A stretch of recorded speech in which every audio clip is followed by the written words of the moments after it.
জীবনের শত দুঃখ কষ্টের মাঝে নিজের সুখ খুঁজে নেওয়াটাই হলো প্রকৃত মানুষের পরিচয়।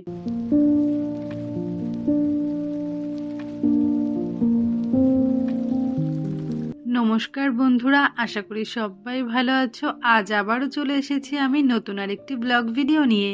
ঝগড়া, অশান্তি, শত মন খারাপ নিয়ে বছরটা কাটলেও বছরের শেষে চলে গেছিলাম একটু মনটা ভালো করার জন্য ক্রিসমাসের মেলায়।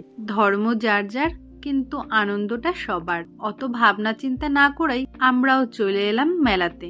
বছর শেষে শরীরটা আমার এতটাই খারাপ হচ্ছে যে প্ল্যান করা জিনিস আমার সব চপাট হয়ে যাচ্ছে। যেটাই ভাবছি সেটাই ক্যান্সেল হয়ে যাচ্ছে, কিছুই করার জো পাচ্ছি না। 25শে ডিসেম্বরে প্ল্যান করেছিলাম আমরা ক্রিসমাস মেলায় যাব, সেটাও হয়নি।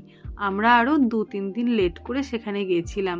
আমাদের কাছে পিঠে দুটো মাত্র চার্চ আছে, আর এই চার্চটায় আর কি সুন্দরভাবে ডেকোরেশন করে, আর এখানে বড় করে মেলা হয় বলে সবাই এখানে আসে। যেহেতু আমরা 2 দিন লেট করে গিয়েছিলাম, তাই ভিড়টা সেই তুলনায় কম ছিল। ফাঁকায় ফাঁকায় ভালোই ঘুরতে পেরেছি। যেহেতু আমরা হিন্দু, অন্যান্য টাইমে তো আমরা চার্চে যেতে পারি না, তো এই ক্রিসমাসের টাইমটাই একটু আমরা ছাড় পাই চার্চে যাওয়ার জন্য। যেহেতু এই বছর হাজবেন্ড বাড়িতে ছিল, তাই এই সুযোগটা আর ছাড়তে চাইনি, তাই ছেলেকে নিয়ে সোজা চলে এসেছি চার্চে। আর আমার ছেলের এই প্রথমবার চার্চে আসা। চার্চ মানে কি, ছেলে আমার অত কিছু জানে না। ধর্মর ভেদাভেদ আমি এখনো ওর মাথায় ঢোকাইনি। শুধু ও জানে এটা একটা মন্দির। আমি ভুল কি ঠিক সেটা আমি বলতে পারবো না, কিন্তু আমি চাই না আমার ছেলের মাথার মধ্যে এই যে হিন্দু, মুসলমান, খ্রিস্টান, এই ধর্মের যে একটা ভেদাভেদ নিয়ে নানান জটিলতা, সেগুলো ওর মাথাতে এই বয়স থেকে ঢুকুক। যত দূর পারি আমি চেষ্টা করি আমাদের ধর্মের যে ভালো দিকগুলো সেগুলো ওকে বোঝানোর, সাথে অন্যান্য ধর্মেরও। আমি সবসময় একজন খোলা মনের মানুষ। আমার কাছে এই ধর্ম, গরিব, বড়লোক, সমাজের বিভিন্ন নিয়ম কানুন, এগুলো কোনো কিছু ম্যাটার করে না। উন্মুক্তভাবে বাঁচতে ভালোবাসি, আর সেটাই আমি আমার ছেলেকে শেখাচ্ছি। আমার যতটুকু কর্তব্য আমি সেটুকু করব, তারপরে সে জানে সে কি করবে। চার্চে ঘোরা কমপ্লিট হয়ে গেছে, এখন চলে এসেছি মেলাতে। ছেলে তো আমার বায়নায় ভরা, এটা চাই ওটা চাই, সাথে এই রাইটে উঠবে ওই রাইটে উঠবে। সাহসটা কি, ওই বড় নাগরদোলনায় চড়বে। ওর কথা শুনে আমি তো প্রায় অজ্ঞান। ওর মা নিজের বয়সকালে জীবনে ভয়ের চোটে বড় নাগরদোলনায় উঠলো না, আর ও নাকি ওই নাগরদোলনায় চড়বে। ভাবা যায়। শেষে অনেক বুঝিয়ে সুঝিয়ে এই ছোট নাগরদোলনায় ওকে চড়িয়েছি। 1 থেকে 2 পাক হতে না হতেই অমনি চেঁচানি শুরু, আমাকে নামিয়ে দাও, আমাকে নামিয়ে দাও। না পেরে শেষে এই যে নামিয়ে নিয়েছি। নাগরদোলনা চড়ে মন ভরেনি, এখন ওনার ড্রাগন রাইড লাগবে। বাবা ছেলেকে নিয়ে চলে গেল রাইডে চড়তে, আর আমি দাঁড়িয়ে আছি। এই তো বয়স আনন্দ করার। আমার আবার একটু মাথা ঘোরার সমস্যা আছে, ওর জন্য আর কি এইসব রাইডে উঠতে চাই না।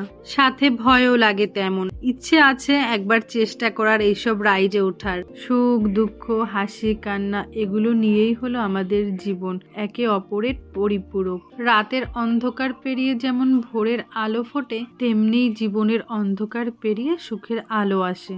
সুখ হলো মরীচিকার মতো, এই আছে তো এই নেই। সুখ যদি অ্যাভেলেবেল হয়ে যেত মানুষের জন্য, তাহলে মানুষ জীবনের মূল্যটাই ভুলে যেত।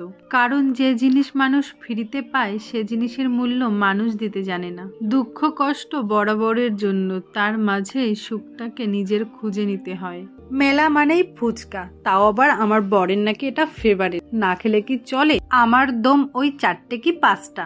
আমার নিয়ম একটু আলাদা। মেলায় গিয়ে সব রকম খাবার টেস্ট করা আমার চাই, কিন্তু এক খাবার খেয়ে পুরো পেট ভরানো নয়। এই কথায় তোমাদের কি ওপিনিয়ন অবশ্যই জানিও। এখন চলে এসেছি ঘুগনি খেতে। খাবার খাওয়ার সাথে সাথে টুকিটাকি জিনিস কিনে নিয়েছি, আর বাড়ির জন্য নিয়ে নিচ্ছি বাদাম ভাজা।